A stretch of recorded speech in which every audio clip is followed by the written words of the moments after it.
Alamin natin ang latest mula sa Malacanang, ang Pangulong Marcos. Biyaheng Leyte ngayon. Aba, ano bang meron sa Leyte, ha? Babalik ba si Douglas MacArthur? Aba, ito ang unang out-of-town na activity ng Pangulong Marcos ngayong 2025. Anong meron sa Leyte at bakit pupunta doon ang Pangulong Marcos, Miss Let? Let Narciso mula sa Malacanang, please come in. Lakay pangungunahan ni Pangulong Ferdinand Marcos Jr. ang ceremonial turnover ng Yolanda Permanent Housing Program sa lalawigan ng Leyte. Lakay, ito ang unang out-of-town activity ng Pangulo ngayong taon.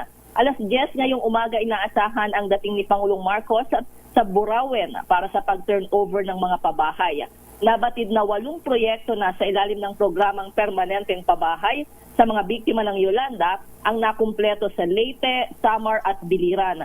3,517 housing units ang magkakaroon sa mga pamilya Lakay, kung saan halos 2,000 units ay tinitirhan na ng mga benepisyaryo. Lakay? Aba, pati nga yung mga pabahay, maganda ba yung mga pabahay? Ha? Ayan na. Yung kadalasang housing project na nakikita natin, ganun Lakay. Ayan, mga bungalow ba yan? O parang yung pabahay sa Riles dyan sa may Paco, sa may Malate? Yung mga bungalow Lakay. Bungalow type. Yung mga... Yan bang mga tinayong bahay ni Secretary Jerry Acosar, ano ba yan? Typhoon free abang mga yan? Mga typhoon proof ba ang mga ito? Katulad ng mga bahay dun sa Batanes na talaga namang bato-bato yung kanilang mga bahay doon kahit na ilang bagyong dumaan hindi natitinag maliban sa mabubong. Sana naman Lakay ay ganoon. Sana ay matitibay na kasi ang tagal na rin namang hinintay ito ng mga biktima ng Yolanda. Ang tagal-tagal na yung Typhoon Yolanda. Anong year nga ba yan, Miss Letta? Ngayon lang natapos yung mga pabahay. Tagal na yan. Oo, Lakay. Ito yung permanent.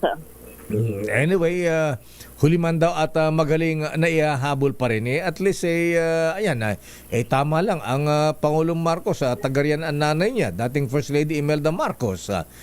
Siguro, tsaka siyempre, nandyan, ha? Sabi nga, charity begins at home. Ayan. Dapat isama ang dating First Lady dyan. Ayan. Mabigyan ng pabahay yung mga sinalanta ng bagyo ng Yolanda. Ayan, 2013 Lakay yung Yolanda. 2013 ba? Kita mo, tagal na pala nun, ha? Ngayon lang sila nagawa ng pabahay. Diyos ko naman, Anyway, sige, so, yung bang pabahay na bibigay, ano ba yan? May title na ba yan, Miss Lat? Kasama yung Lakay dun sa seremonya ngayon na dadaluhan ng Presidente. Pagpirma dun sa Memorandum of Agreement at Deed of Donation and Acceptance. At siyempre, yung susi dun sa kanilang mga bahay.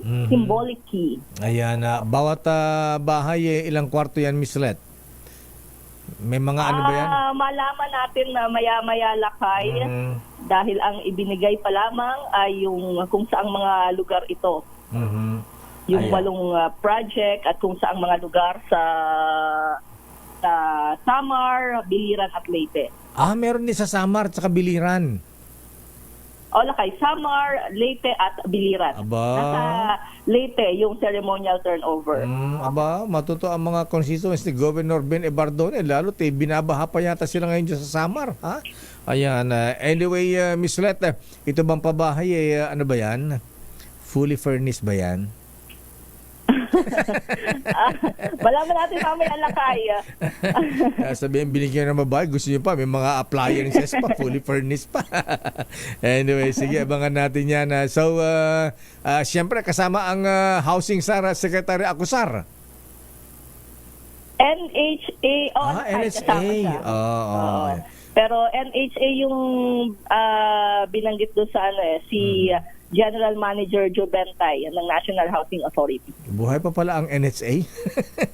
Hindi natin masyado naririnig. Ayan, wala na yata sila masyadong pabahay. Tinake over na ng National Housing Authority. Ayan na. ano nga ba yan? Yung Department of Human Human Settlements. Ayan. Anyway, sige. Sana lahat ng mga dinadaanan ng bagyo, dinapuran ng bagyo na may mga nawasak na tahanan, sana magkaroon din ng mga pabahay katulad dyan.